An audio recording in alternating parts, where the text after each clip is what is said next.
Oke, untuk pergaulan kita kali ini, mohon maaf kita daring ya karena kondisi saya kurang fit. Eh, Lumayan bolak-balik ke kamar mandi ya. Oke, skip aja itu. Jadi intinya sekarang kita lanjutkan perkuliahan kita untuk Pancasila. Nah, kemarin kita sudah membahaskan suatu topik atau permasalahan di tahun 2020 2021 ya. Itu tentang uh, Rocky Gerung menyampaikan tentang bahasanya Pancasila itu bukan ideologi bangsa atau tidak bisa, karena Pancasila harus bersifat abstraksi, tidak boleh berbentuk konkret. Nah, itu yang disampaikan oleh Rocky Gerung. Nah, kemudian sebetulnya kemudian di dalam suatu papernya Rocky Gerung juga disebutkan ada sila yang saling berkontradiksi atau saling uh, berlawanan antara sila 1 dan sila 4. Nah, kemudian dikait-kaitkan juga dengan Piagam Jakarta sehingga tidak bisa mengcover semua budaya atau semua keyakinan yang ada di Indonesia. Oke, mari kita simak dulu ini terkait perdebatan Piagam Jakarta ya. Seperti yang saya sampaikan di awal kemarin bahwasanya hal itu terjadi dikarenakan ada 7 poin ya, ada 7 poin atau 7 kata yang Piagam Jakarta tersebut bahasanya menusuk atau melukai hati yang pemeluk agama Nasrani ataupun Katolik ya begitu, ataupun agama yang lain, karena di situ jelas-jelas disebutkan ada kata tentang syariat Islam bagi pemeluk-pemeluknya. Nah, sehingga menjadi indikasi atau semacam kata yang bisa diulik atau bisa diangkat menjadi perdebatan, yaitu eh, bagaimana dengan yang pemeluk agama yang lain. Nah, apakah harus menjalankan syariat Islam juga seperti itu? Itu yang menjadi awal mula Piagam Jakarta ya, yang tercetus di Piagam Jakarta. Sehingga Piagam Jakarta ini juga merupakan satu rangkaian sejarah yang akhirnya terbentuk Pancasila itu sendiri. Oke ya. Sehingga dewasa ini atau di era yang sekarang, Pancasila yang dinamis untuk bisa menjadikan suatu perdebatan dari awal penyusunannya, Trisila, Ekasila, kemudian jadi muncul Piagam Jakarta, dilanjutkan dengan Undang-Undang 45, kemudian sempat ingin ada Dekret Bandung ya, ada Piagam Bandung. Nah, ini juga akhirnya cuma Piagam Bandung tidak diakui atau muncul semacam surat edaran dari Presiden Soekarno waktu itu. Oke, ini ada video untuk menyimak, teman-teman bisa menyimak, kemudian coba ambil gali informasinya, kemudian bisa kita diskusikan nanti. Ini juga berdasarkan literasi dan juga jelas karena disajikan oleh penyaji, maka juga akan muncul atau beberapa ide yang dimasukkan oleh penyaji. Oke ya. Jadi memang ada sumber-sumber yang digunakan, kemudian nanti ada juga penyaji. Coba lihat, coba disimak, kita akan putar bersama. Kemudian nanti kami akan sedikit pause, kami akan tanyakan ya untuk menyimak. Jadi maka teman-teman nanti menyimak apa tidak, mereka jalan 2-3 menit berjalan videonya, nanti kami skip ya, kami pause, kemudian akan kami tanyakan kepada acak kepada teman-teman sekalian. Oke ya, bisa dipahami? Siap untuk menyimak? Kalau memang perlu headset, silakan pasang headsetnya ya untuk disimak videonya terlebih dahulu.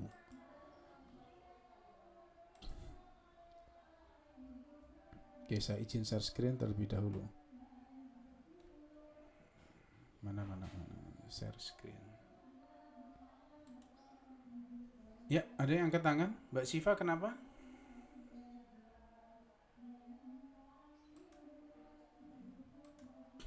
Oke ya, mohon izin saya share screen. Pak, sudah kelihatan? Sudah, Ustaz. Sudah ya. Nah itu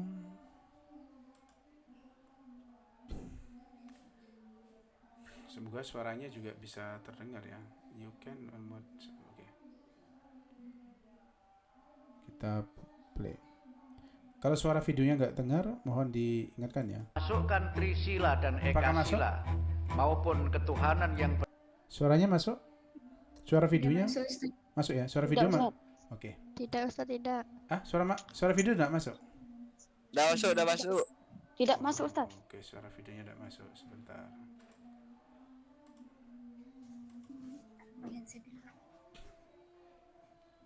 Bentar ya. Audio.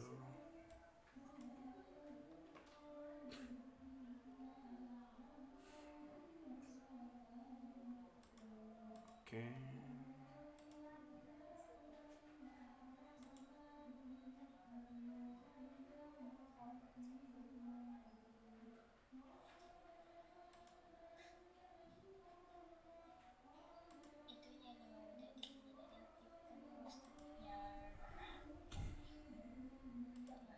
berkebudayaan ke dalam Masuk. pasal RUU HIP dengan alasan historis pidato Soekarno 1 Juni 1945 Apakah masuk suaranya?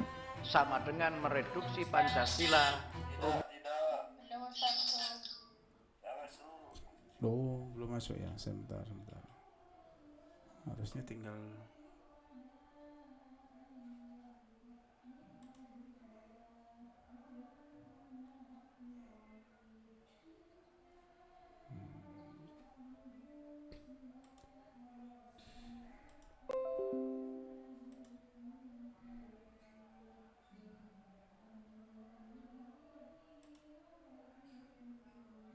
Rumusan final pada 18 Agustus 1945 serta mengundang kontroversi dengan mengabaikan Piagam Jakarta.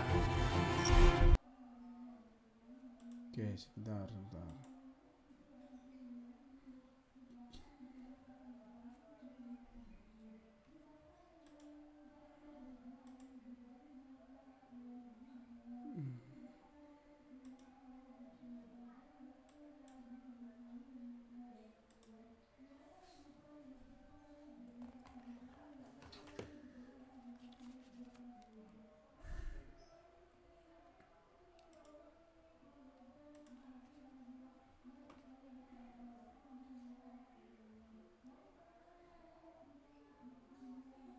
Oke, 1, 2,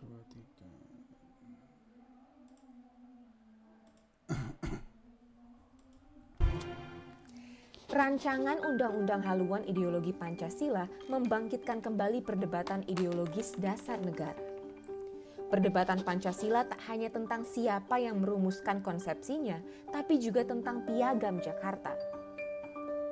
Jika persoalan siapa konseptor Pancasila merujuk rapat-rapat awal BPUPK 29 Mei hingga Memasukkan Trisila dan Ekasila maupun ketuhanan yang berkebudayaan ke dalam pasal RUU HIP dengan alasan historis pidato Soekarno 1 Juni 1945 sama dengan mereduksi Pancasila rumusan final pada 18 Agustus 1945 serta mengundang kontroversi dengan mengabaikan Piagam Jakarta.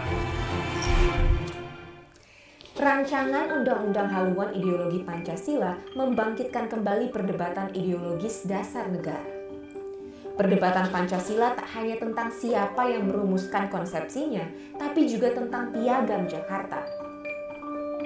Jika persoalan siapa konseptor Pancasila merujuk rapat-rapat awal BPUPK 29 Mei hingga 1 Juni, Piagam Jakarta mencuat setelahnya. Gimana sih sebenarnya duduk perkara sejarah Piagam Jakarta dan Pancasila ini? Proklamasi kami, bangsa Indonesia, dengan ini menyatakan kemerdekaan Indonesia.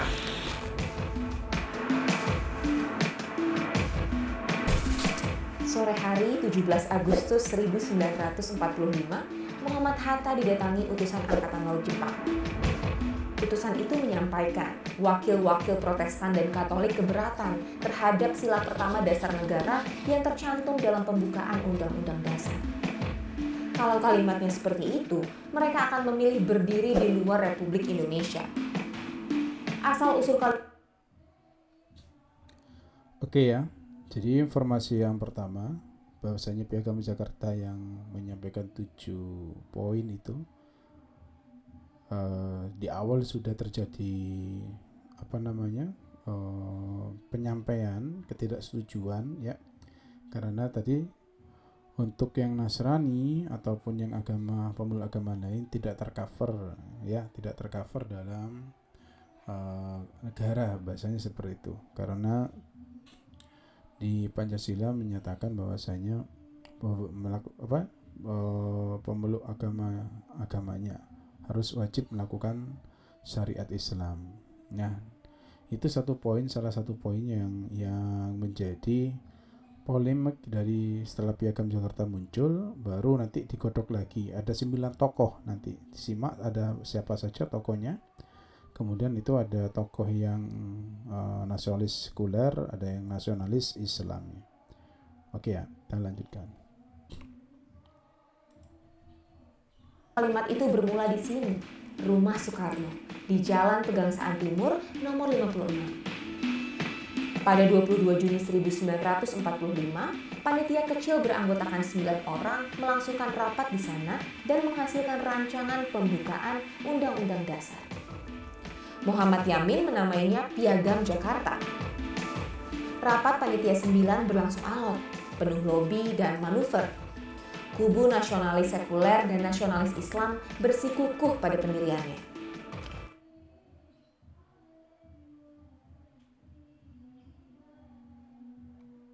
Piagam Jakarta ialah hasil kompromi dua kubu tersebut. Meski demikian, jalan tengah itu tak menyelesaikan perdebatan. Di sidang kedua BPUPK, tokoh dari Maluku Johannes Latuharhari menilai sila pertama dasar negara dalam Piagam Jakarta akan mengacaukan hukum adat. Kepala Kantor Urusan Agama zaman pendudukan Jepang, Jaya Diningrat, khawatir 7 kata itu menimbulkan fanatisme. Ki Bagus Hadikusumo, tokoh Muhammadiyah, justru ingin frasa bagi pemeluk-pemeluknya dihapus. Namun, Soekarno bersikukuh mempertahankannya.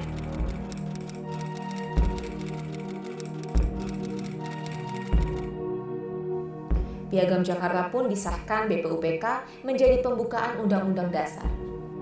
7 kata di sila pertama Piagam Jakarta dipertahankan. Kembali ke Hatta.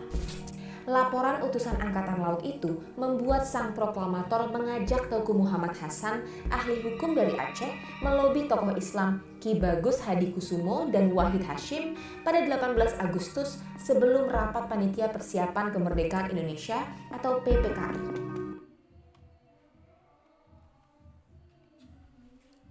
Oke, artinya untuk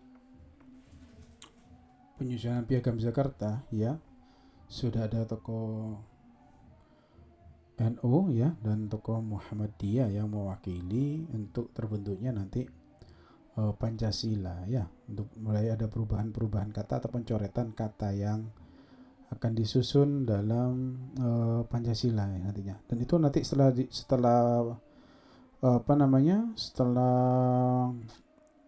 terbentuk ya, kemudian nanti akan ada lagi seperti itu, ada perubahan lagi.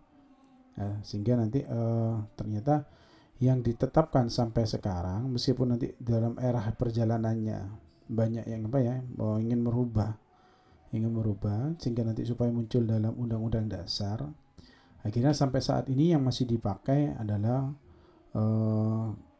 mengacu kepada Undang-Undang Dasar 1945. Oke, kita lanjutkan.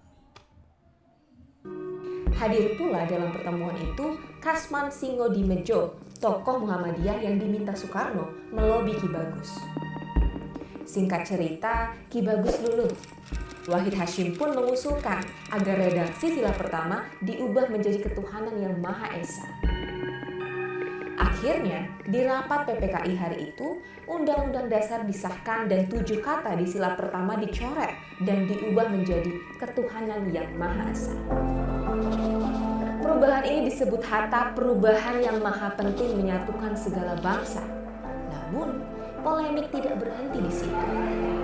Dalam melobi Ki Bagus, Kasman menyebut Undang-Undang Dasar ini akan disempurnakan kemudian hari dan keinginan mereka bisa diusulkan lagi. Baru belasan tahun kemudian, pembahasan dasar negara mencuat lagi. Yakni di sini, di Gedung Concordia, Bandung, saat konstituante merancang Undang-Undang Dasar baru pada paruh akhir dekade 1950.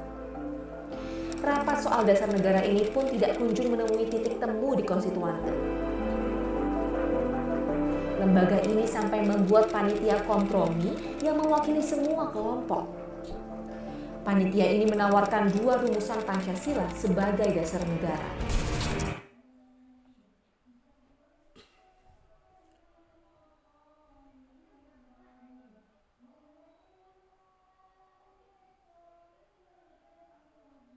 Ya, di sini sudah mulai setelah terbentuknya Pancasila, kemudian seperti yang disampaikan, tetap ada ingin perubahan nanti di berikutnya, sehingga nanti muncul beberapa tokoh-tokoh dan terbentuknya partai sudah mulai muncul ya untuk menyuarakan aspirasinya ya tokoh-tokoh.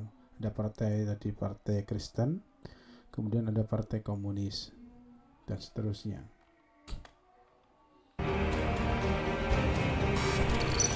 Pertama, rumusan yang tercantum di Piagam Jakarta 22 Juni. Kedua, rumusan Undang-Undang Dasar 18 Agustus 1945. Tapi, tak ada rumusan yang memperoleh dukungan 2/3 jumlah suara yang hadir. Menurut Ketua Konstituante Wilopo, konstituante bekerja cukup baik. Pekerjaan konstituante tersisa 10% saja, yakni menyelesaikan persoalan dasar negara. Namun, Februari 1959, Soekarno yang memimpin kabinet bersama Juanda memutuskan untuk melaksanakan demokrasi terpimpin serta kembali ke Undang-Undang Dasar 1945. Presiden Soekarno pun menawarkan langkah kompromi berupa Piagam Bandung ke konstituante. Piagam ini akan mengakui Piagam Jakarta sebagai dokumen historis yang mendahului dan memengaruhi Undang-Undang Dasar 1945. Namun kelompok Islam menolaknya. Piagam Bandung tidak pernah terwujud, sebab konstituante dibubarkan Soekarno melalui dekret Presiden 5 Juli 1959.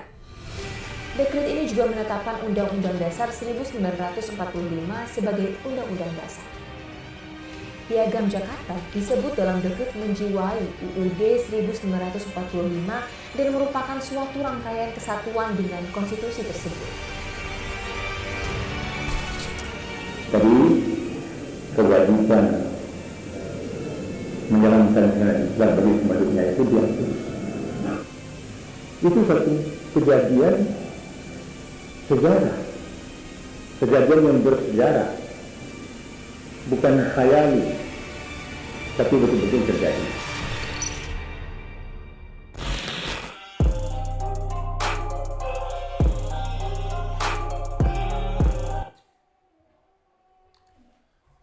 Oke. Nah.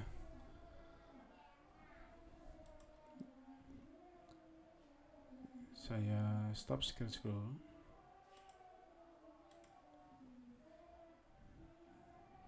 Nah, ini saya mau tanya-tanya. Ya, saya mau tanya-tanya terlebih dahulu.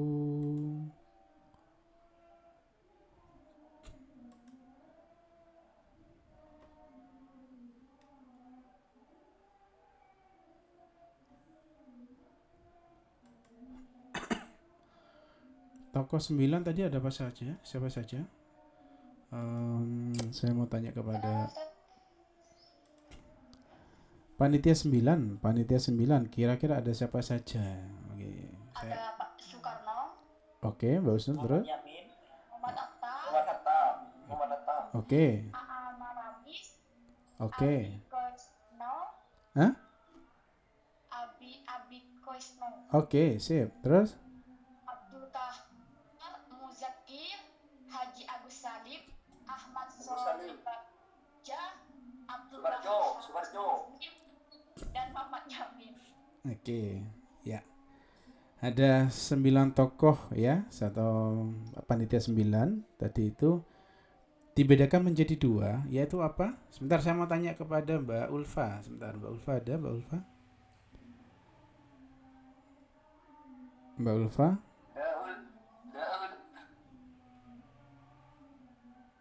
Oke, coba Mbak Siti Amina.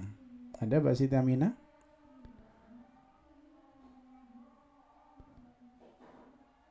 Mbak Siti. Oke, tidak ada ya. Oke. Sebentar. Devia. Saya Ustaz. Oke, ada. Sip. Terbagi menjadi 2. Panitia 9 tadi itu dikelompokkan menjadi 2. Yaitu apa? Golongan muda dan golongan tua. Golongan muda, golongan tua. Yang mana golongan mudanya?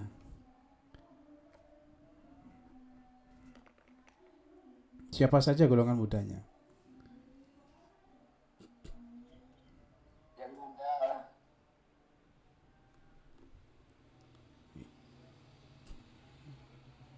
Oke. Terima kasih Mbak Devia. Mbak Mawadatan ada? Azimah. Mbak Azimah.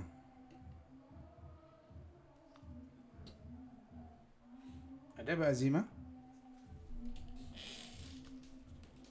Saya Ustaz. Oke. Siap. Oke, ada ya. Oke.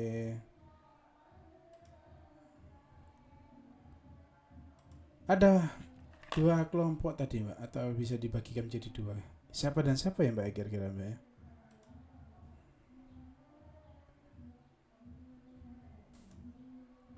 Kelompok apa dan apa ya?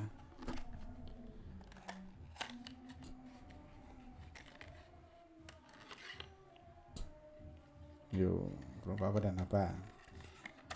Kelompok muda dan kelompok tua. Kelompok muda dan kelompok tua, Mbak Siva. Oke, terima kasih Mbak Siva. Oke, bagaimana yang lain? Mbak Melinda setuju dengan Mbak Siva dan Mbak Devia ya tadi ya? Kelompok muda dan kelompok tua. Gimana itu kira-kira? Setuju apa enggak?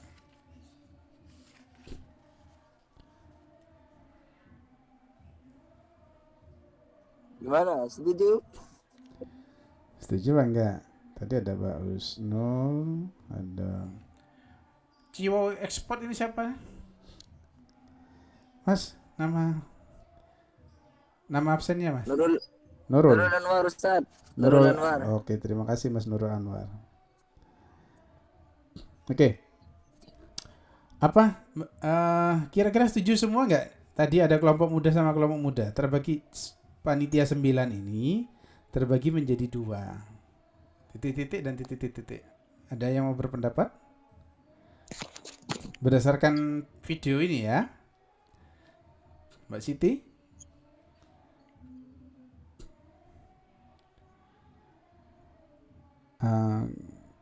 Apa ya? Kalau kelompok muda, kelompok tua itu kejadiannya di Renges Denglok ya. Waktu yang ini ketika panitia 9 ini rata-rata ya usia parubaya ke atas semua ya. Kelompok apa ya? Ada yang mau berpendapat? Mbak Nur? Nah, Mbak Nurul tadi. Bos Nur?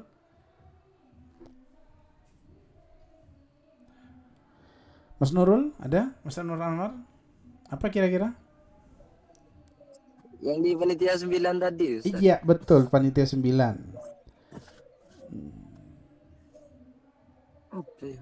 Itu kan terjadi perdebatan tuh di kelompok 9 aja sudah terjadi perdebatan. Ya. Dan alot sudah alot ya, merumuskannya itu yang hasilnya sebenarnya Piagam Jakarta nanti tetap harus melaksanakan syariat Islam bagi pemeluk-pemeluknya, kan gitu ya. Nah, terjadi perdebatan di situ, terjadi sehingga tapi tetap dimunculkan apa ya, Mbak Yang Siti? jadi dasar itu ya, Ustadz. Iya, kan terbagi menjadi Di dua. undang-undang dasar juga. Iya, kelompok nasionalis apa sama apa kan gitu kan tadi. Oh, iya. Apa ya?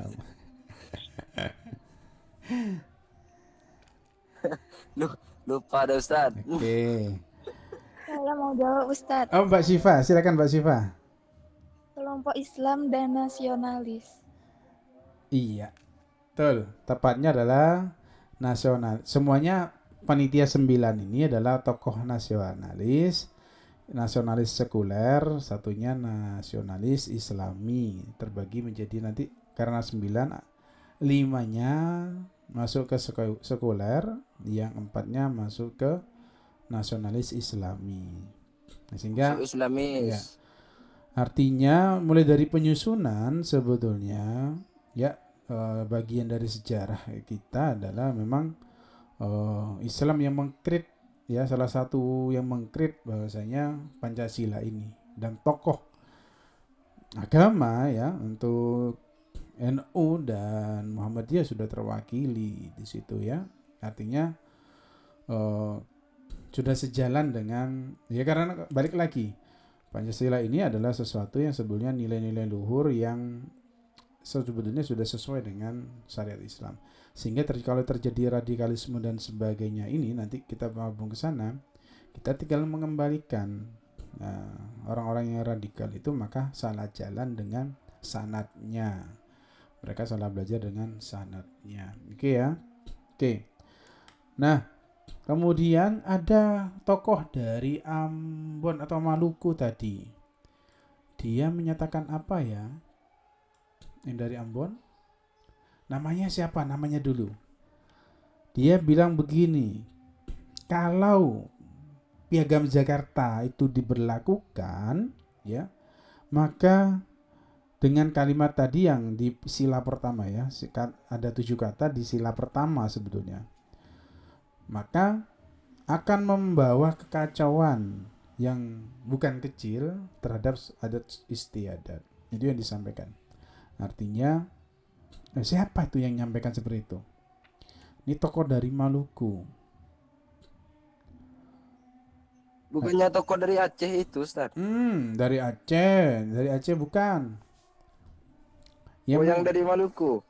Yang dari Maluku yang menyatakan bahwasannya kalau ini Piagam Jakarta tetap ya digunakan, maka ini kan sebelum disahkan, tapi kan Pak Soekarno masih bersikukuh tetap disahkan, masih kuat untuk menyatakan itu. Baru nanti masuk mulai dari tokoh Muhammadiyah itu untuk merayu Ki Bagus ya, supaya nanti dihilangkan. Artinya yang dirayu adalah tokoh-tokoh Islam ya, dirayu supaya 7 kata yang terbentuk itu, yang sudah tersusun itu dicoret, diganti dengan ketuhanan yang Maha Esa. Ada satu tokoh yang dari Maluku menyampaikan ini kalau dipertahankan akan membawa kekacauan terhadap suatu adat istiadat yang ada di Indonesia. Siapakah itu tokohnya? Namanya Nananes Hari. Itu siapa ya?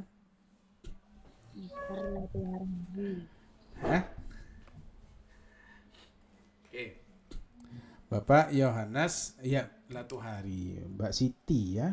Oke. Nah gini. Jadi intinya sejak awal untuk Pancasila itu penuh perdebatan. Yang selalu isunya digoreng adalah dari awal adalah ingin memasukkan paham-paham tertentu, atau bahasanya kalau bahasa abstraksinya adalah suatu ideologi yang supaya dimasukkan dalam Pancasila, karena Pancasila itu akan menjadi salah satu dasar dalam undang-undang, dalam pembukaan undang-undang. Sehingga kalau itu dimasukkan dan dia menjadi undang-undang dasar suatu negara, berarti kan rujukannya adalah yaitu tadi sila-sila atau nilai-nilai yang berada pada undang-undang dasar itu sendiri, penyusunan dasar negara. Nah, sehingga ada partai Kristen, kemudian ada partai komunis, sembarang partai dan semuanya intinya ingin memasukkan idenya atau memasukkan ideologinya dalam kalau bahasanya adalah konstitusinya, dalam suatu konstitusi. Sehingga nanti bisa ketika artinya gini, ketika suatu konstitusi itu sudah terbentuk, ya sudah disepakati dan musyawarah mufakat, maka nanti akibatnya kita sebagai warga atau penduduk nanti harus mengikuti konstitusi yang sudah disepakati tersebut. Dan sekali lagi, tidak seluruhnya yang harus warga Indonesia berarti dari ujung sampai, tidak. Hanya tokoh-tokoh yang masuk dalam area konstitusi itu sendiri. Ya, alhamdulillah bahwasanya kita dengan jumlah nasionalis sekuler dan nasionalis Islami yang jumlahnya berbanding 5:4 masih bisa untuk memberikan argumen itu tadi. Artinya peranan Islam sangat besar sekali untuk pembentukan Pancasila. Oke ya. Sila 2, sila 3, 4, 5 itu tidak terlalu diusik oleh agama yang lain. Artinya di sila pertama itu tadi. Dan kembali lagi, kalau kita harfiahnya menarik lagi dalam turunannya, bahwasanya ketuhanan yang Maha Esa, Esa itu adalah satu, maka itu juga merujuk kepada agama kita sebetulnya. Oke ya. Nah, sekali lagi, yang perlu kita perdebatkan itu bukanlah suatu kata ataupun suatu kalimat yang tersusun di situ, karena secara harfiah dari awal penyusunan Pancasila itu sendiri adalah ya syariat Islam itu sendiri. Oke ya. Dan tercover di yang lain 2, 3, 4, 5 semua agama mengajarkan itu. Harus ada. Kalau di Buddha itu ada si budi pekerti, 10 budi pekerti di Buddha. Ya. Ada asih, ada apa gitu. Banyak, ada 10 kalau di agama Buddha. Agama Buddha atau agama Hindu. Ada 10 sikap budi luhur namanya. Di teman-teman bisa dicek. Ya, ada 10 budi luhur ya. Sikap budi luhur itu di ajaran Buddha. Nah, artinya dengan terbentuknya Pancasila dan kemudian masuk dalam pembukaan Undang-Undang Dasar, ya, sehingga ketika kita ingin merubah lagi ini, maka perlu sisipan atau masukan supaya secara aturannya kita harus masuk dalam suatu konstitusi itu sendiri atau dalam bernegara itu sendiri. Sehingga teman-teman, artinya begini, ketika nanti Pancasila ini terancam oleh elit politik dan sebagainya atau tokoh-tokoh yang akan membawa suatu ide gagasannya kemudian dimasukkan dalam rancangan undang-undang dan seterusnya, maka kita untuk teman-teman yang nanti ternyata ingin berkecimpung, ingin mempertahankan suatu supaya undang-undang tidak tersisipi dengan pasti ini berkelanjutannya. Artinya aturan akan dibuat untuk memudahkan suatu kepentingan. Untuk memudahkan pada suatu kepentingan. Tergantung personnya apakah ditumpangi pada suatu kepentingan atau lurus-lurus saja. Apakah punya kepentingan tertentu sehingga nanti mengusulkan suatu adanya undang-undang. Atau ternyata sejalannya waktu, ya, berjalannya waktu ada yang belum diatur nih dalam undang-undang, maka harus kita munculkan. Harus kita munculkan sehingga nanti ada musyawarah lagi ya. Hal yang seperti itu ya dilakukan oleh konstitusi kita, baik dari DPR, MPR dan menteri ya. Nah, ini yang menjadi wacana kita sehingga Pancasila sudah menjadi sesuatu yang di awal diperdebatkan dengan topik yang seperti itu, sehingga kemudian muncul lagi istilah-istilah banyak yang sekarang itu yang terbaru adalah dalam dunia pendidikan tentang berprofil pelajar Pancasila. Ini sesuatu yang hal menarik untuk kita bahas. Apa sih profil pelajar Pancasila? Padahal sekali lagi, kalau kita mau telaah dari segi Pancasila, kita jangan terkekang atau jangan terkurung dengan kata-katanya saja, tapi bentuknya adalah bagaimana itu menjadi kebiasaan kita. Oke, yang pertama di profil pelajar Pancasila, ntar saya mau cari dulu. Profil pelajar Pancasila ini ada 6 sepertinya. Anda sudah tahu mungkin profil pelajar Pancasila? Belum Ustaz, belum. Belum ya? Belum. Ini dari ada 6 yang ini dari aturan kurikulum terbaru. Nanti teman-teman sudah menerapkan kurikulum terbaru. Kalau kemarin kurikulumnya adalah yang terakhir K13. Kemudian waktu COVID menjadi kurikulum apa ya? Masuk Merdeka. Oh iya, terakhir kurikulum Merdeka. Masih sempat ya Mas Anwar ya? Berarti sempat belajar ada kurikulum Merdeka ya? Pernah dengar ya? Pernah Iya Ustaz. Ya, Pernah oke. Ustaz. Oke, artinya sudah dapat sedikit. Nah, kurikulum terbaru ini Dah enak Ustaz. Dah enak ya? Kenapa dah enaknya kira-kira? Iya, campur. Campur Kurikulumnya. kurikulum oke. Ada yang ke-13, ada yang ada yang Merdeka gitu ya. Jadi dua kurikulum. Oke.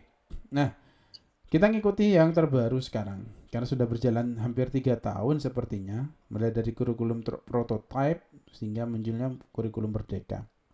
Di kurikulum Merdeka itu ada satu penilaian yaitu tentang P5. Apa itu P5? Proyek penguatan profil pelajar Pancasila. Saya mengambil dari Kemendikbud ini, Ditjen Pendidikan Dasar, Sekolah Dasar. Jadi ada 6. Di sini disampaikan bahwasanya tahun 2020 disahkan oleh Menteri Pendidikan Peraturan Menteri Pendidikan Nomor 22 Tahun 2020 tentang Rencana Strategis Kementerian Pendidikan dan Kebudayaan pada tahun 2020 sampai 2024. Yaitu salah satunya adalah pelajar Pancasila. Yang sebelum kita maknai, sebelum kita baca teorinya ya, apa yang ada di kepikiran teman-teman atau di kepala teman-teman terkait pelajar Pancasila? Pelajar Pancasila, apa ya kira-kira menurut teman-teman? Meningkatkan rasa nasionalis mungkin. Memunculkan rasa nasionalis. Oke. Ada lagi? Gila. Hah? Ya Pak Usnul? Apa lagi kira-kira? Mewujudkan nilai-nilai Pancasila Ustadz yang sudah mulai Oke, berkurang. menghidupkan nilai-nilai Pancasila yang sudah berkurang. Oke. Terima kasih Mas Anwar sama Mbak Usnul ya. Nah, di sini disampaikan berdasarkan Kemendikbud, pelajar Pancasila adalah perwujudan pelajar Indonesia sebagai pelajar sepanjang hayat yang memiliki kompetensi global dan berperilaku sesuai dengan nilai-nilai Pancasila dengan 6 ciri utama. Jadi, 1, tujuannya adalah pelajar Pancasila. 1, indikatornya belajar sepanjang hayat. Kemudian mempunyai kompetensi global, artinya berwawasan global. Perilaku sesuai dengan nilai-nilai Pancasila. Ada 3 konteks yang dimaksud dalam pelajar Pancasila. Belajar sepanjang hayat, kemudian mempunyai wawasan yang global atau kompetensi global supaya bisa bersaing ya. Yang ketiga adalah berperilaku dengan nilai-nilai Pancasila. Nah, sebetulnya saya kembali lagi, berperilaku ini sudah sebetulnya muncul dalam aturan atau dalam adab dan sebagainya, sudah termunculkan dalam agama masing-masing ya. Sudah include di situ. Sebenarnya ini hanya bisa menyamakan gerakan atau menyamakan suatu bisa dikatakan penciri suatu pelajar, entah itu nanti dia beragama apa, cuma intinya munculnya, endingnya kalau saya pahami adalah menjadi moderasi beragama atau menjadi toleransi, ya, supaya menunjukkan nilai-nilai Pancasila sendiri adalah nanti adalah kembali tujuannya adalah nilai-nilai yang peserta didik itu bisa toleransi, berempati, welas asihnya muncul, peduli dan sebagainya, bertanggung jawab dan sebagainya. Nah, semua itu sebetulnya sudah include dalam agama setiap pemeluk agama yang sudah diatur di Indonesia. Oke, maksud saya kami pernah berdiskusi, kami sampaikan tidak ada yang agama itu mengajarkan suatu ujaran kebencian. Tidak ada agama itu mengajarkan suatu perselisihan. Artinya jika ada yang bertengkar maka usahakan damaikan dulu. Ya, oke. Artinya kembali lagi, jika terjadi perselisihan agama atau sampai terjadi kontak fisik dan sebagainya, maka akan ada satu atau beberapa orang oknum yang salah memahami atau menafsirkan itu sendiri. Sehingga apa hubungannya? Hubungannya adalah kata kuncinya, sekali lagi kami sampaikan, kata kuncinya ketika teman-teman atau anak didik kita besok ke depan harus kita arahkan sanadnya ya, artinya jika beberapa oknum ini salah paham, mengajak oknum yang lain supaya jadi salah paham, mengajak ya, oh ini tidak bisa nih, ini salah nih, orang seperti itu, sehingga akhirnya muncullah kemurkaan. Oke ya. Nah, apa saja sila keenam indikator nilai-nilai Pancasila dalam pelajar atau pelajar Pancasila itu? Yang pertama, beriman, bertakwa kepada Tuhan Yang Maha Esa dan berakhlak mulia. Sekali lagi, beriman, bertakwa kepada Tuhan Yang Maha Esa.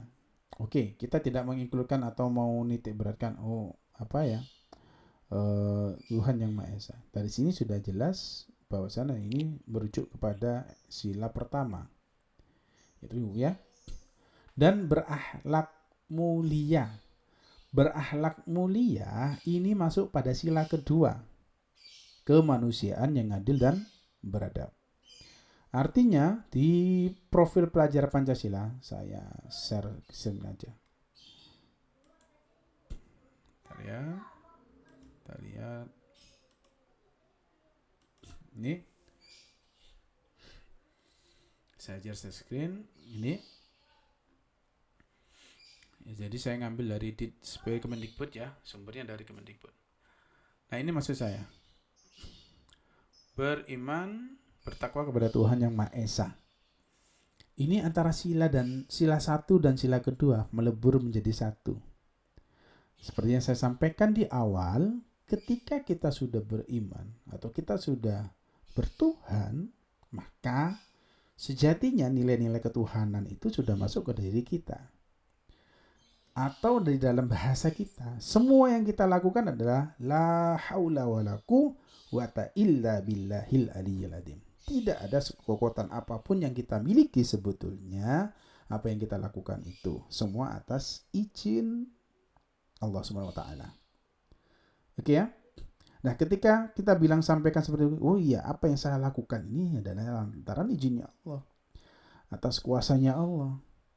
Nah, ketika kita sadar pada titik itu, maka sebetulnya yang kita lakukan ini juga adalah nilai-nilai dari ketuhanan atau nilai-nilai Allah ada berada di diri kita. Yang kalau kita sampaikan kalau hal-hal yang baik. Oke ya. Makanya selalu kita sampaikan, jika itu benar apa adanya yang kita sampaikan, itu murni karena Allah. Bukan karena kekuatan kita, pemahaman kita, kepintaran kita, dan sebagainya. Tapi apa yang pilihan kita sampaikan itu salah, kepeleset, dan sebagainya, itu atas khilaf kita sebagai manusia. Oke? Nah, ketika kita sampaikan seperti ini dengan orang yang filosofi akan bertanya, no. Nah bisa, berarti kamu memetakan apa yang kamu lakukan kamu tuh sadar, kebaikan yang kamu lakukan itu sadar, keburukan yang kamu lakukan itu pun tuh sadar. Oke, Benar yang kita lakukan atas kesadaran kita dan kuasa kita, kendali kita. Tapi kembali lagi, di balik itu kita meyakini apapun yang kita lakukan, aktivitas apapun yang kita lakukan, semua atas izin Allah. Keburukan yang terjadi pada diri kita, kalau Allah tidak mengizinkan, tidak akan terjadi. Oke ya. Artinya kembali, beriman kita yakin. Bertakwa kepada Tuhan Yang Maha Esa, dan akhirnya berakhlakul mulia. Sila 1 dan sila 2 dalam profil pelajar Pancasila ini dilebur. Oke ya. Nah, harapannya apa lagi? Sekarang bagaimana kita menunjukkan? Ukurannya berarti, kembali lagi, ukurannya nilai-nilai Tuhan itu sudah masuk ke kita. Sangat banyak sekali, ya lihat dari perilaku kita sehari-hari. Itu bagaimana sikap kita pada hari ini atau kemarin dan sebagainya. Itu untuk mengukur nilai Tuhan kita sudah masuk berapa persen, atau ilingnya kita atau zikirnya kita kepada Allah, ingatnya kita kepada Allah sudah berapa persen gitu ya. Di lain kalau agama yang lain sama, harusnya muncul apa yang kita lakukan. Tetap kami pernah berdiskusi santai ya, memang bagi yang orang religius di agamanya masing-masing ya, itu apa kalau bilang antara pasrah tawakalnya tuh luar biasa ya. Oke, kembali lagi. Nah, ini yang perlu kita sampaikan, nanti perlu kita sampaikan. Jadi bukan karena hanya suatu keyakinan, kemudian ibadah yang kita lakukan itu wajib, sehingga kita melakukan hanya untuk formalitas saja. Tapi itu merupakan kebutuhan kita untuk menguatkan nilai-nilai Tuhan itu sendiri. Ya, menguatkan keimanan kita, menguatkan iman kita, menguatkan ketakwaan kita.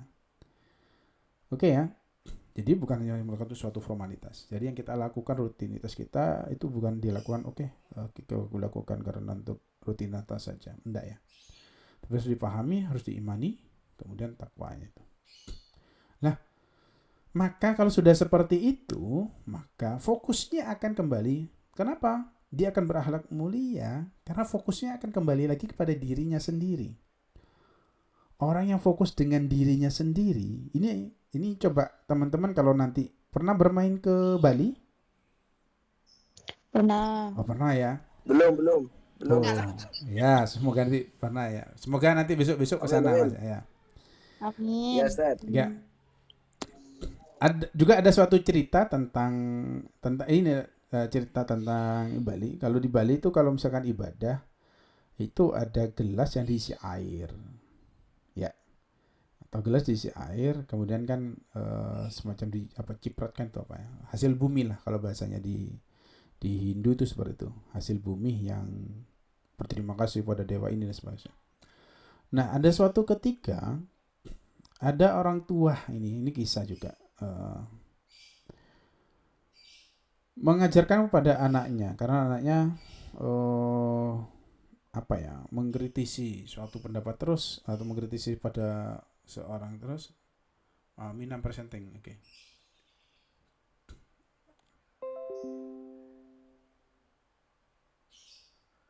Amina presentasi apa? Sebentar. Ini kelihatan ya? Saya nge-share kelihatan tetap ya?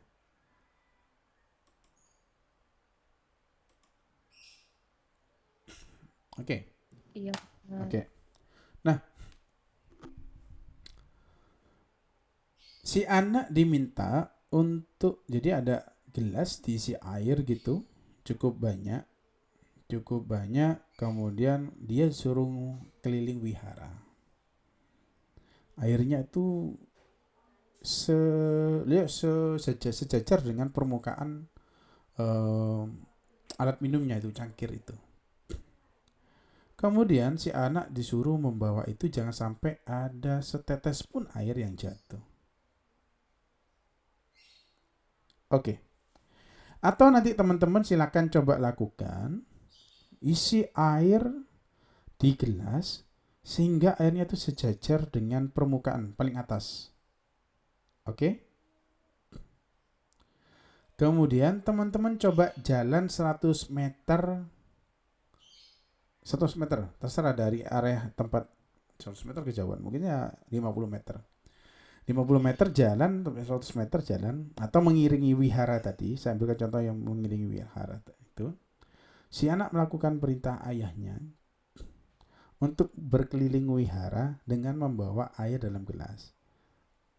Oke ya? Yang sudah isinya full, sejajar dengan permukaan atapnya. Kemudian si anak itu diminta jangan sampai ada satu tetes yang jatuh, nak ya. Apa yang terjadi? Si anak melakukan itu berkeliling, kemudian ya karena wiharanya itu di dekat jalan raya ya. Kemudian setelah dapat satu putaran stop, tidak ada yang jatuh, airnya tidak ada yang jatuh. Si ayah bertanya kepada putranya, tadi ada sepeda motor Vario, yang nyetir pakai baju apa ya? Pertanyaannya, si anak bisa jawab nggak? Tidak bisa, Ustaz. Tidak bisa. Nggak Kenapa? bisa. Fokus sama airnya, takut tumpah. Fokus, Ustaz. Nice. Betul sekali. Artinya dari nilai moral itu tadi, nilai kisah itu lagi, ketika kita fokus dengan aktivitas kita, ya tidak harus dengan air itu tadi. Teman-teman dengan aktivitasnya masing-masing, dengan aktivitasnya sendiri. Kemudian maka ya kita tidak punya waktu untuk mengoreksi orang lain. Oke ya, tidak punya waktu untuk mengoreksi orang lain. Kalau kita masih banyak waktu untuk mengoreksi orang lain, itu artinya apa? Berarti kita belum Kita tidak fokus. Nice. Tidak fokus. Nice, betul mas. Artinya kita masih belum fokus. Apalagi yang dinilai masalah kurangnya temennya. Wah itu. Berarti kita menjadi pengamat, sama seperti Rocky Gerung, menjadi pengamat, analis dan seterusnya. Ya. Oke. Ya tadi yang pertama itu tadi beriman bertawakal kepada Tuhan yang Maha Esa dan berakhlakul karimah. Artinya sila 1 dan sila kedua melebur di sini. Lanjut. Ada di sini berkebinekaan global, berkebinekaan global, berbineka global. Di kita mengenal dengan Bhinneka Tunggal Ika. Ya, berbeda-beda tapi dalam satu. Ini berbineka global diwujudkan tujuannya adalah mengatur ya supaya kita tidak antipatik dengan budaya luar, coba tidak sampai lagi apa ya, kita mau menerima ada perubahan-perubahan yang dari luar tapi kita tidak sampai ikut serta seluruhnya, bisa memfilter. Oke ya, artinya gini, berbineka global kita kembali lagi satu Bhinneka Tunggal Ika, beda tapi tetap satu. Satunya ini apakah dengan kita beda kemudian tetap satu, kemudian satunya itu sama? Tidak. Tidak. Oke ya. Artinya porsi yang sama itu adalah kembali lagi kepada nilai-nilai tertentu yang kita sepakati. Nilai-nilai yang kita sepakati adalah di sini adalah tetap mengacu kepada yang pertama. Mengacu kepada endingnya akhlak yang mulia. Berkebinekaan global merujuk tetap dia tidak terpisah tapi tetap menjadi satu kesatuan. Merujuknya kepada akhlak yang mulia. Silakan kita beda dah dengan global, dengan suatu negara, dengan global apa ya, dengan budaya yang ada dari Cina, dari Korea, mau K-popan, kemudian mau apa lagi kira-kira K-popan, kemudian budaya apa lagi, budaya ya, budaya-budaya Barat dan sebagainya ya, begitu ya bahasanya. Tapi tetap rujuknya satu, filternya adalah akhlak yang mulia. Jika budaya itu kita adopsi atau budaya itu banyak ya, mulai dari pendidikannya, mulai dari industrinya, mulai dari dalam suatu pelajar di sini berarti lebih mengerucut kepada budaya kebudayaannya atau nilai seninya dan sebagainya. Kalau pakaian itu Ustaz masuk asing juga. Pakaian masuk mas. Kalau budayanya kita budaya ya, kita bilang budaya kita, hampir seluruh budaya di Indonesia berpakaian sopan rapi. Tertutup. Rapi dan berbeda-beda. Ya, sopan dan rapi. Ya, jangan sebut sampean bilang di Papua ya, mereka pakai koteka ya. Ya. Nah, artinya mau lihat di Sumatera. Sumatera itu juga sebetulnya orientalnya adalah agamis ya. Cuman di Sumatera agamis Melayu lebih Melayunya lebih kuat di Sumatera. Tapi cara berpakaiannya adalah tertutup, sopan, rapi. Kalau kita lihat di budayanya tuh adat istiadat dari daerah Sumatera. Daerah Jawa apalagi sangat adanya karena Ajine Rogo Soko Busono. Ya. Busono. Ya. Busana artinya wahnya atau megahnya tubuh ini, raga ini, badan ini itu tergantung dari busana yang kita gunakan. Tapi bagaimana sekarang pemuda-pemuda sekarang memakai baju yang tidak sopan, Mas? Oke. Nah, artinya kembali Yang enak dilihat. yang enak dipandang ya Mas ya. Iya, Ustaz. Ya. Ya, artinya begini, kembali lagi. Karena kita mengambil filter budaya tadi, tidak hierarkisnya, tidak kembali lagi kepada ngerujuk kepada yang sebelumnya tadi. Artinya ya yang kita ambil adalah comot parsial. Kita ini lebih saya bilang kita ya, bukan bilang kalian. Kita berarti saya juga masih proses belajar. Ketika kita mengambil suatu statement ataupun suatu pernyataan, kadang kita ambil gampangnya atau gampang sing penak gawe aku, sing pas gawe aku. Atau bicaranya kalau lebih dalam dalilku sing tak ambil dalil sing sesuai dengan kebutuhan saya. Entah itu nakli apa tidak ya. Belakangan yang penting itu dalil itu ada saya pakai. Nah, kadang kita mengambilnya sepotong-sepotong ya. Hierarkinya seperti itu. Nah, kembali lagi idenya adalah teman-teman yang perlu kita adalah idenya atau mindset kita adalah kita harus berkebinekaan global. Berkebinekaan global yang bagaimana? Berkebinekaan global yang merujuk lagi kepada akhlaknya.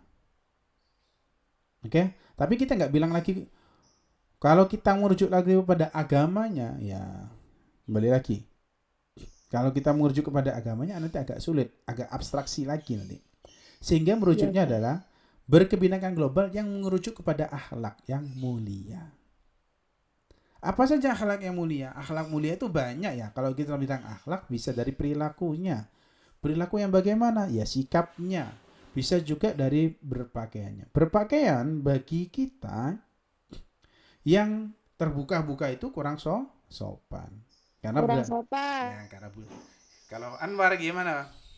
Kurang lebar, Wan. Enak dipandang. Iya, Ustaz. Nah, ya maksudnya seperti itu. Jadi kembali lagi di budaya kita, di budaya asal kita atau dari sebelumnya nenek kita dan sebagainya ya, para pendahulu kita, cara berpakaiannya bagaimana? Cara berpakaiannya memang sudah tertutup sapi kok, rapi, sopan. Nah, era yang sekarang teknologi, kemudian kemudahan untuk kita berbicara di maya, bisa berakses kemana saja. Tubuh kita ada di sini tapi pikirannya melayang-layang kemana-mana. Ya tergantung berarti kembali lagi ke satu atau yang tadi itu akhlak yang mulia, atau saya bilang kalau di sila kedua adab kita bagaimana. Artinya kita melekat Pak, bagaimana nanti kemudian yang budaya barat datang ke Indonesia dengan pakaian seperti itu? Kita jangan terganggu. Toleransi, Ustaz. Jangan terus kita jangan terus kita antipati. Jangan kesini kamu karena kamu tidak pakai baju yang dan sebagainya. Oke. Kalau dia minoritas, kemudian kalau kita sebetulnya fokus dengan diri kita abai dia sebagai orang yang tidak ada. Harusnya ya, ini kita berbicara harusnya. Tapi kan kita sama-sama belajar nih. Buktinya kalau ada yang lewat seperti itu, matanya masih ikut, mohon maaf, penglihatan kita masih ikut Melihat. mengikuti, ya War ya. Dari ikut ke depan sampai tengok ke belakangnya War ya. Kalau bisa, Iya, Tidak sengaja Ustaz, tidak tidak sengaja. sengaja. Pandangan pertama rezeki, jadi diikuti terus ya War.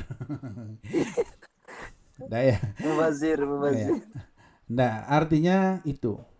Kita kan berbicara kembali lagi ke dalam seharusnya. Kembali lagi proses itu adalah pembiasaan yang harus kita lakukan. Berarti saya bilang seperti ini saya sudah benar, bukan ya. Artinya ini makanya saya ngajar Pancasila cukup senang ya. Artinya saya yang bicara ini juga mengingatkan diri saya sendiri sih. Mengingatkan oh iya, kembali ini Pancasila menyatakan sebenarnya, atau secara dalam agama pun sudah seperti ini. Kita banyak loss-nya, atau bahasanya banyak, kalau misalkan pada saya bilang zikirnya tuh banyak spasinya, banyak ada ilingnya daripada ilingnya. Nangis kalau sudah butuh sesuatu ya, padahal sejauhnya kita terus ini sambil belajar gini hatinya tetap zikir, itu enak sebetulnya. Masya Allah ya, alhamdulillah. Nah, artinya begini maksud saya. Budaya yang luar itu datang, masuk dan sebagainya, sudah berganti, ada bule, jalan dan sebagainya. Kita tidak usah terkejut, tidak usah kaget dan sebagainya. Artinya kalau kita kembali kepada filosofi yang air itu tadi, air yang kita giring kemudian kita bawa jalan keliling, kita fokus dengan air yang kita bawa, apa yang akan terjadi? Kita seakan-akan tidak melihat orang itu. Ya. Akan beda jadi masalahnya, atau beda jadi sudut pandang lagi ketika di wilayah itu sudah norma-normanya budaya masuk ke sini, kemudian di daerah tersebut banyak aturan-aturan budaya yang dilanggar. Contoh, ada warungnya yang warung karaoke sambil agoyang, ya bahaya yang guna. Bukan berarti kita kita toleransi, tidak apa-apa ada warung yang sampai agoyang, wah ini enggak. Nah, di situ sudah diatur bagaimana pembiasaan atau bagaimana budaya yang ada di sekitar itu. Bagaimana masyarakat desanya dan sebagainya. Sehingga tetap cara kita menegurnya dengan asas musyawarah mufakat. Waktu saya masih panjang kan ya? Kurang 27 menit. Oh, oke. 20 menitan Ustaz. 20 menit. Oke, siap. Nah, itu sudah, artinya tetap merujuk kepada yang sebelumnya. Berkebudayaan global. Oke, artinya silakan teman-teman menuntut ilmu sampai, berarti bukan dibatasi, artinya gini. Tidak dibatasi, teman-teman mau belajar ke Australia tidak boleh. Karena di Australia itu agama mayoritasnya bukan Islami. Kemudian pakaiannya, jangan ke sana, nanti ikut-ikutan. Ini pernah saya sampaikan ya di awal kalau salah. Loh, ngapain kita takut? Mau kita masuk gereja aja ngapain takut? Terus kita bilang, aku tidak mau masuk gereja, aku takut-takutan, ikut-ikutan dan sebagainya. Lu takut pada diri, maksudnya, lu takut pada keyakinan lu sendiri. Dengan lu kesana kamu akan apa ya? Cuma berkunjung ya, bukan setiap hari ya. Kalau rutin, baru dipertanyakan.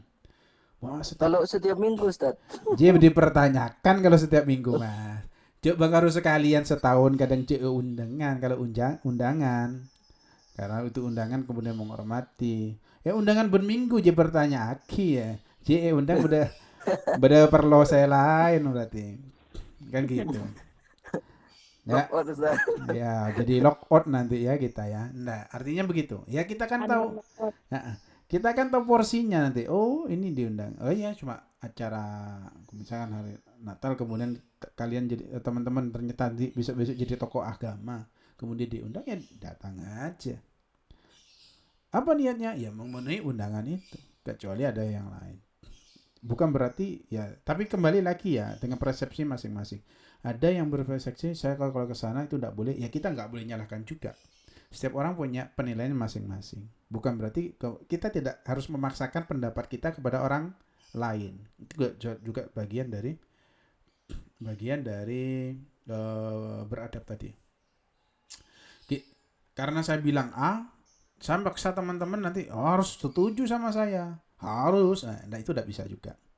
Artinya kan mungkin tadi itu apa yang saya sampaikan itu mungkin jika benar itu ya memang datangnya dari Allah. Kalau salah itu murni kesalahan saya pribadi. Salah pengucapan, salah penyampaian dan sebagainya. Oke ya. Nah, oke. Kemudian muncullah kata ada mandiri. Kemudian bergotong royong. Pelajar Pancasila itu harus mandiri. Nah, ini kalau ini enggak usah terlalu digali terlalu dalam ya. Pelajar Pancasila, kita hidup ini sudah harus bisa mandiri. Ya, hal yang paling mudah ya makan, minum, mandi, atau mau aktivitas apapun, bangun tidur juga harus mandiri. Tapi yang dimaksud dari sini dalam satu profil Pancasila adalah mengerjakan sesuatunya secara mandiri. Ini artinya dia siap untuk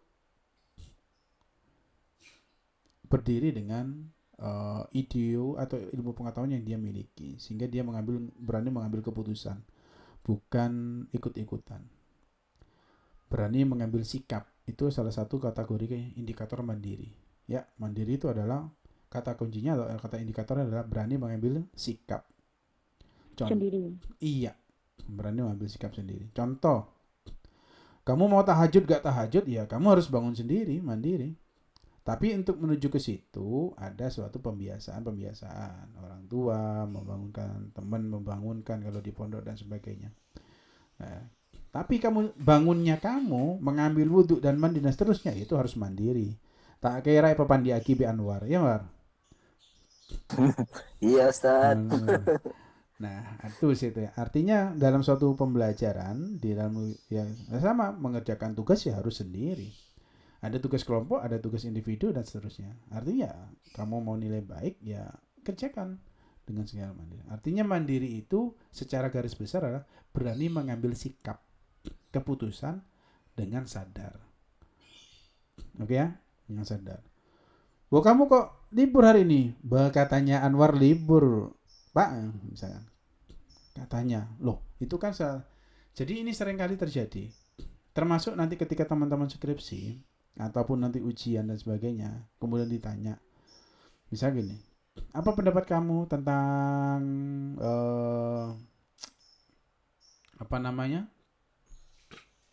demokrasi Pancasila, misalkan, apa pendapatmu? Katanya Pak Darwin, ya, ini begini. Nah, itu kan saya bertanya, loh dari pendapatnya kamu sendiri bagaimana terus misalkan begitu. Jadi harus disampaikan. Setelah saya membaca, ya, jadi cara menjawabnya ketika kita berpedoman pada teori yang lain, kita perlu menyampaikan seperti ini.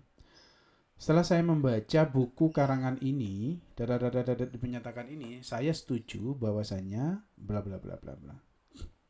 Nah, artinya ada yang nilai yang sudah atau teori yang sudah masuk kemudian kita sampaikan lagi. Oke, ya Mbak Nurul, raise hand. Enggak ya? Oke. Gotong royong ini jelas. Kita tidak bisa karena sebagai makhluk sosial kita harus bekerja sama.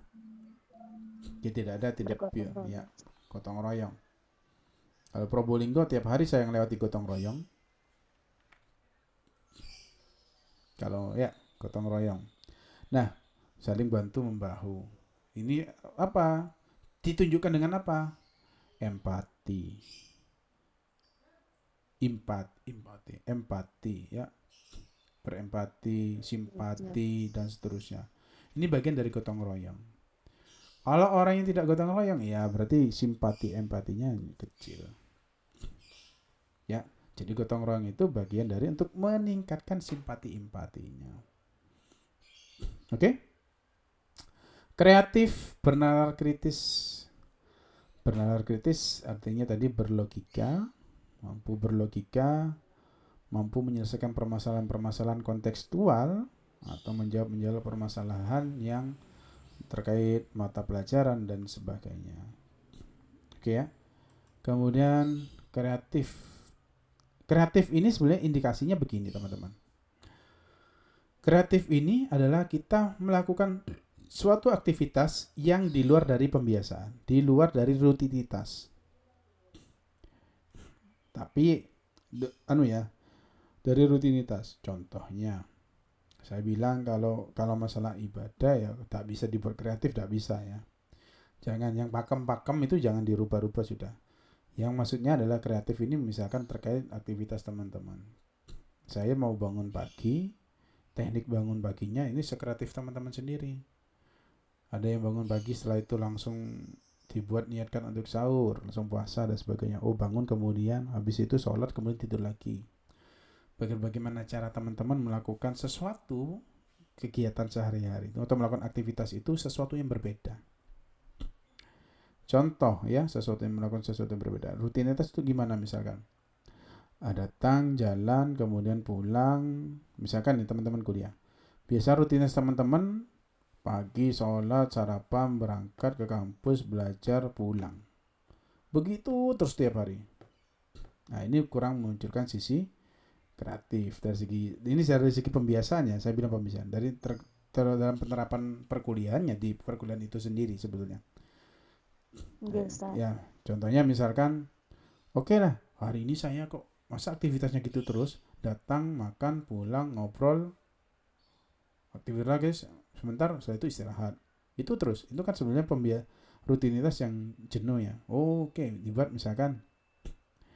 akhirnya teman-teman buat supaya terjadi suatu diskusi dalam perkuliahan setelah ada dosen maupun tidak ada dosen. Oke lah, ya hari ini ya kita nanti ke rumah ini dulu ya. Kita diskusi di sana, setelah itu nanti kita rujakan. Ini kan sisi-sisi kreatif untuk teman-teman memperlancar komunikasi, memperlancar diskusi. Tidak bakal diskusi Ustadz. Ya. Tidak bakal diskusi, pasti langsung rujak. Ya langsung rujak ya. Ya harus tetap diskusi. Entah itu diawali 5 menit, 10 menit. Ya itu sebenarnya butuh pembiasaan Mas Anwar. Saya sendiri ya awal-awal dulu juga berada di suasana di Jogja ya cukup kaget.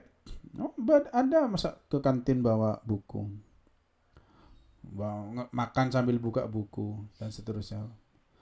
Nah itu sebetulnya kembali lagi itu tapi kan kadang kita juga bingung di tempat dengan budaya tertentu, dengan kita seperti itu marah jin rajin, jangan ngakan buka buku dan sebagainya. Padahal itu ini salah satu bentuk, menurut saya bentuk kreativitas kita untuk mengefektifkan waktu. Oke ya, kan bisa jadi ya. Bukan jin meracin, mungkin orang itu sibuk setelah habis kuliah itu nanti mungkin langsung kerja, mungkin teman-teman yang kerja, aku kapan ketik sinau nih kalau misalkan aku nggak tak sambi ambil mangan, tak sambi ambil melaku bacanya. Contoh-contoh yang orang Jepang dan sebagainya. Oke ya.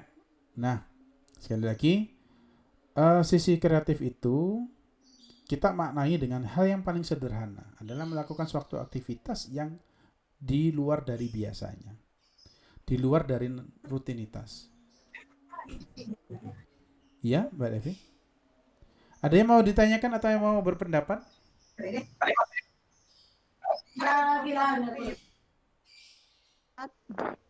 Oke. Ini teman-teman masih ada kuliah atau bagaimana hari ini? Masih Ustadz, jam 1 ntar lagi. Oh jam 1. Masih ada Ustadz. Di kampus? Iya Ustadz. Oke. Saya dibantu foto dari depan saja ya nanti ya, tapi tanpa dari depan ke teman-temannya 1, 2, 3 foto. Nanti dikirim di grup Pancasila ini aja.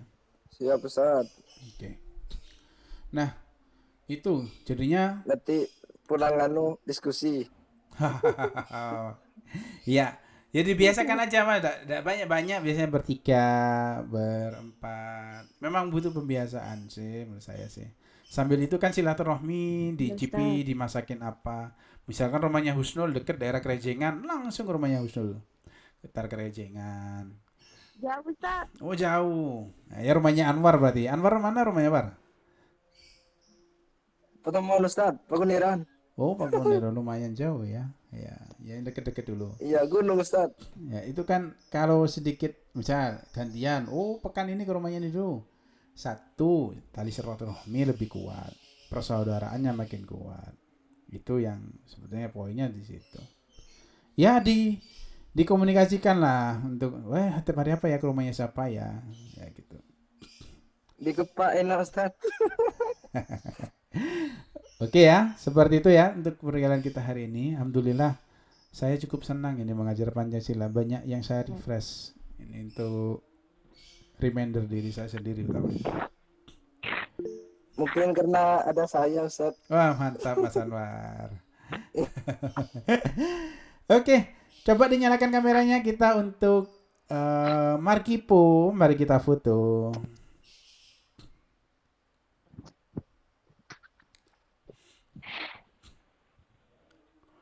Ini 5, 10, 19 ya. Iya 19. Coba hadir semua. Mbak Laitul, Mbak Siti, Mbak Syifa, Mbak Mahdi. Mas Mahdi ya berarti. Mawadatan Azimah, silakan dinyalakan Mbak Andini.